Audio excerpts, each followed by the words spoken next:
What's up, guys? Welcome back to Newswave. So yesterday we had an obscene amount of information starting to come out from everywhere. Of course, we had that new Switch revision that's launching next month, it seems, and much longer battery life. Talked about that in a video yesterday, but we also had JoyCon Colors revealed, new ones. We had Luigis Mansion 3's release date dropped on us. We heard a bit more about a possible PlayStation VR coming up from some patents and leaks and all kinds of interesting stuff that we're going to go over today. So as always, guys, enjoy these videos, make sure you hit the like button. It does help out, and get subscribed so you can stay up to date on all of this gaming news that's going to keep happening going forward, because there's a lot of stuff still coming up and we have game releases all over the place. So the next few months are going to be a lot of fun. We're actually going to start today with that Luigis Mansion 3 release date, as it's coming out a bit closer to Halloween than some of us thought. Now, we of course thought, oh, October, Halloween, makes sense. Well, how about actually on Halloween? This one caught me off guard, and I'll explain why. It's on a Thursday, so Luigis Mansion 3 coming out October 31st. Nintendo just tweeted this out.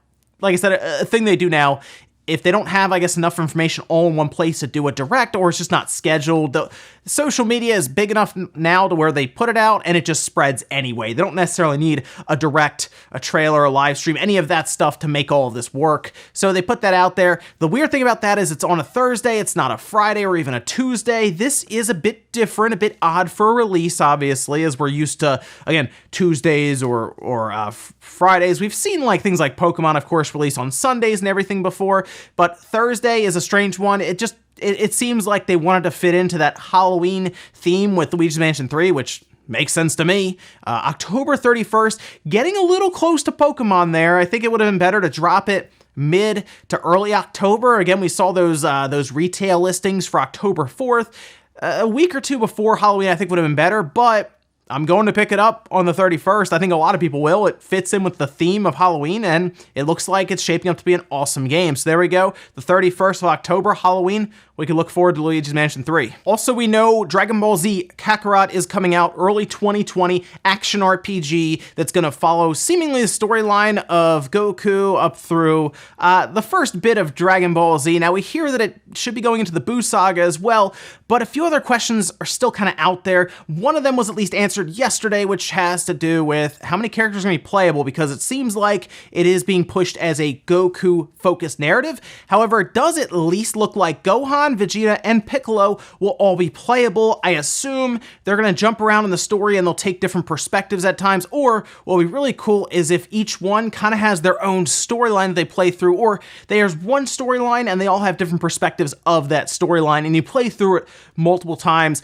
and as you beat it, you get, someone else unlocked to play through their path. That would actually be really cool and would add a lot of replayability to the game. There's a good chance, though, it's going to be level-based, and you just kind of go through, and now this, Chapter 4, it's Gohan is playable now, so we'll see. But at least it's not going to all just be Goku. We'll have other characters that you could play as well. I want to see if they maybe expand on Vegeta's storyline or even Piccolo's, but I think a big opportunity here to really take the story and expand on it a lot. So I'm looking forward to it. Early 2020.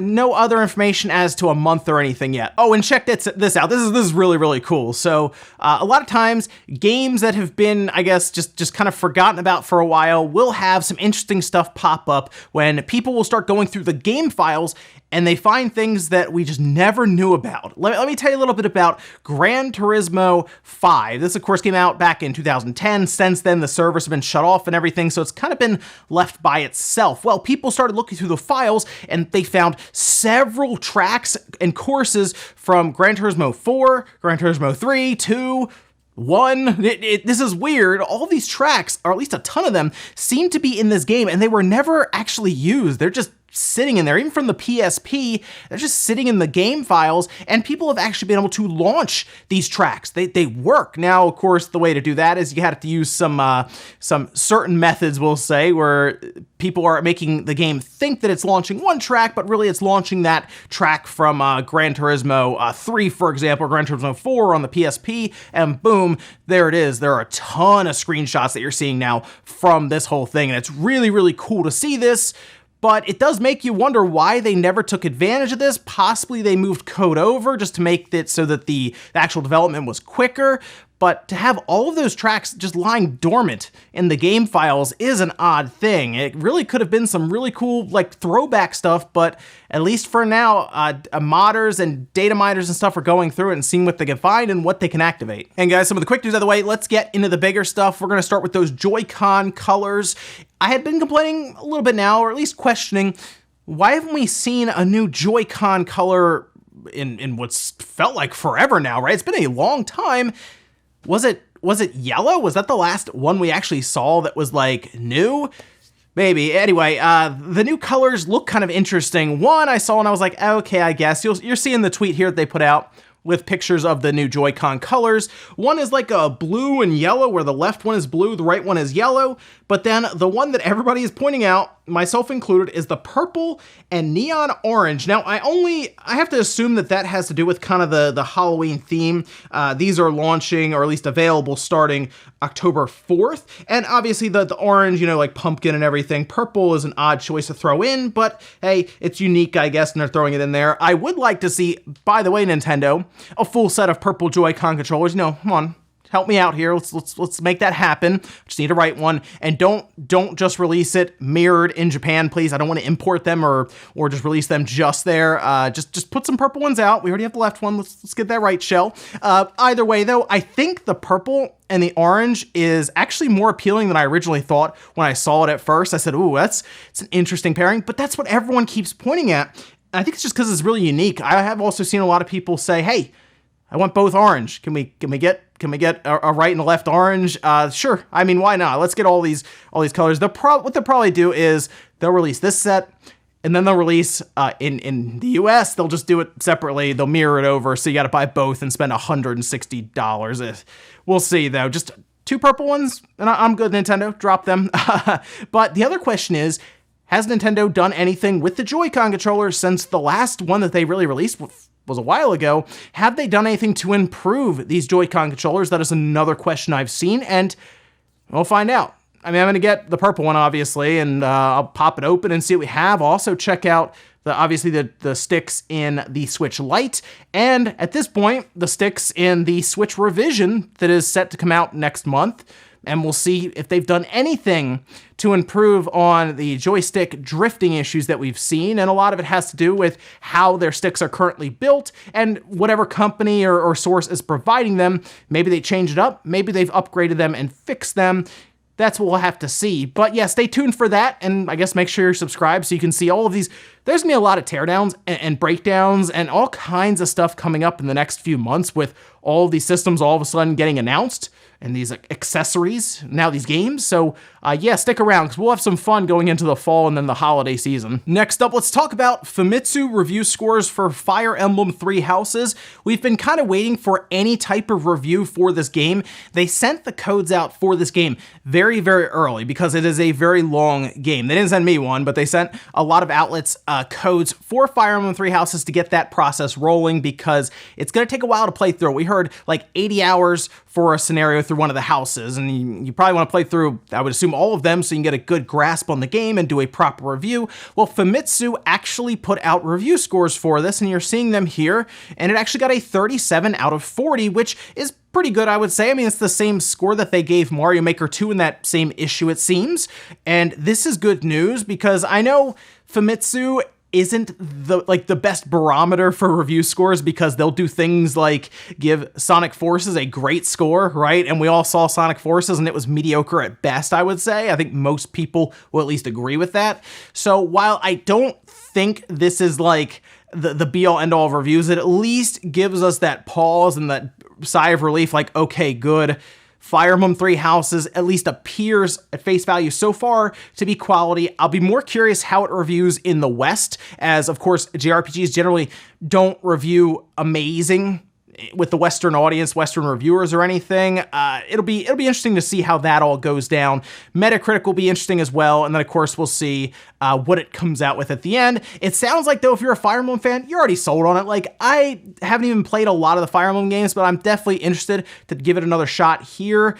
Didn't really get into it when it was on the 3DS. Just again, the 3DS screen after seeing the Switch, it's hard to even think about going back at this point. So I'll be playing it on the Switch when it comes out in the next few weeks and seeing what we get there. I'll at least have impressions on it. It's going to be a long time to beat that game, so I don't expect to have any kind of review out or anything, but I'll of course share my thoughts after like the first 20 hours or something, you know, after the tutorial ends. Next up, let's talk about the PlayStation VR, as I would say probably 80% of you tune out. The PlayStation VR is definitely still considered a niche product. It really is. I know there are a lot of people out there that say it's amazing. I have one, and yeah, it's pretty cool, but I definitely see other headsets around it that aren't selling as well, by the way. The PlayStation VR is still the best-selling VR headset right now, but the other ones have become much more advanced, and the PlayStation VR has kind of been kind of left behind a bit here. Well, we keep hearing patent after patent, leak after leak of the PlayStation VR 2, we're dubbing it. It does sound like one is coming, go figure, right? But we do know that the current PlayStation VR will be compatible with the PlayStation 5 after Mark Cerny said just that during his interview before, where he started basically unveiling small bits of the PlayStation 5. So if you've already bought one or you're thinking about it, technically it should still work. But to see all these patents and different leaks come out, it does seem that at least after, I would say, the first year of the PlayStation 5 being out, we'll see some new headsets. So what are we expecting right now? Well, Inverse actually had a full write-up over this, and they talked heavily about some of the features and different things that have been spotted in patents and heard from with different leaks. So it's something to kind of look forward to here, but some of the different things, just as an example, 2560 by 1440 for the screen resolution in the headset, which, yeah, we would expect, 2 screens, or they'll chop one in half. I assume they'll just do 2 screens. But the pricing is also very interesting at $250. They're also claiming that it would be completely wireless, which that's going to be an interesting one. I mean, that's the big holdup on VR for a lot of people, are the wires and the setup. 120 hertz refresh rate and provide a 220-degree field of view with 5 hours of battery life and eye tracking support. So this is sounding like it is going to be a feature-rich headset at a pretty good price of $250. Keep in mind, though, you still need, of course, a PlayStation 5, we would assume at this. I don't think this is a PlayStation 4 product at all. I think this is something that's going to launch first year or so into the PS5, we'll at least hear about it, and it sounds like it's gonna be a much better experience than what we currently have, which does need an upgrade badly. I think even like the most diehard PlayStation VR fans are gonna say, yeah, we need that next VR headset. And again, unfortunately, you're probably gonna have to buy a PS5 to really enjoy it, but I think most are already expecting that. VR isn't exactly a cheap gamer's system or just a way to play. It's not. It's generally kind of expensive to get everything together and the full setup. There is some time spent there. But wireless, that would be good. I think that's the big holdup. I think that would make it a bit more we'll say palatable for people to try. So hopefully that's the case. And then of course on the game side, they continue to develop for it, but at least sounds like the upgrades that are being described in these patents and some of the leaks, this could be probably the headset to get. And in our last bit of news, let's talk about Gears of War 5, or I guess just Gears 5 is what it's being called now, and the beta that they're going to be having starting Friday, actually. It looks like they're going to have that all starting up, and you'll be able to try out Gears 5, which is good, although I'm not really sure how that's going to work out with network stability, as that seems to be what they're going to be trying to kind of accomplish here, is get all of that ironed out. So it might be kind of laggy. However, at least it will give us a good look at what the game is going to be and how it's going to play. They've done some of these before, but this seems like it's going to be a much more wide open test,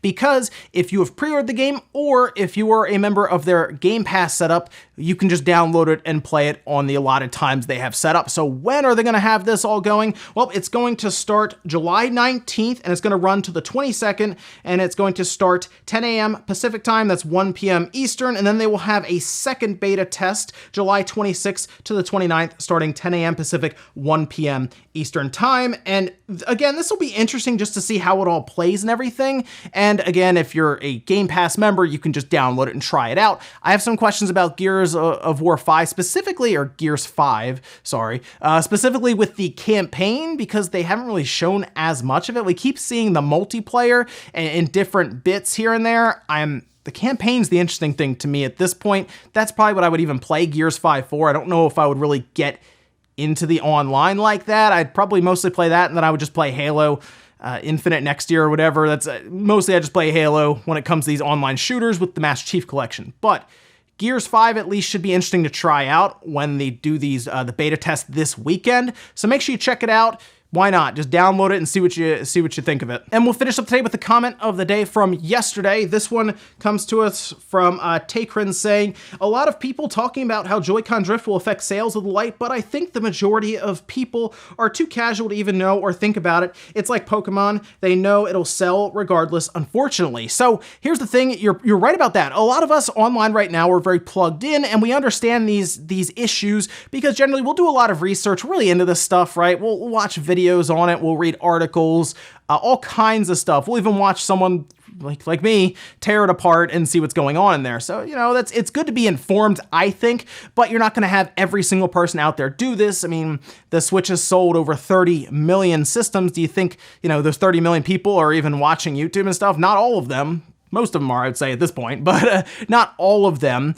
So it's going to be interesting when that happens because they could even blame the drift on maybe the kids that they bought it for. Oh, you broke the system. Great. Well, now you don't have it anymore. You know, little do they know it's actually a fault with the system itself. However, we still need to take it apart and see what's going on in there because there is always a chance. Again, I'll give them the benefit of the doubt until we open it up and we see it straight up, that maybe they've done something to fix the drift. Well, the next brand new set of JoyCon controllers come out at the beginning of October, and that's where we'll start our search for a Joy-Con that does not drift, I guess. And ladies and gentlemen, let's go to here for Newswave. If you enjoyed this video, guys, hit the like button, really helps out. If not, hit the dislike. Leave comments down below about everything we talked about today, whether it's the new JoyCon colors, or you have one of those picked out that you definitely want to get, or you kind of passing on them and maybe you're waiting for a different color combination. Let me know what color combination you would want. And then when you think about Fire Emblem with the good review scores, or the PlayStation VR 2 will dub it. I'm still iffy on the price at $250. I don't know if they would even know technically the pricing at this point, but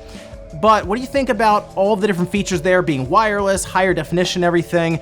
And would they finally get you into VR if the price point was good and they had all of those features? Thanks guys for watching, and I'll see you next time.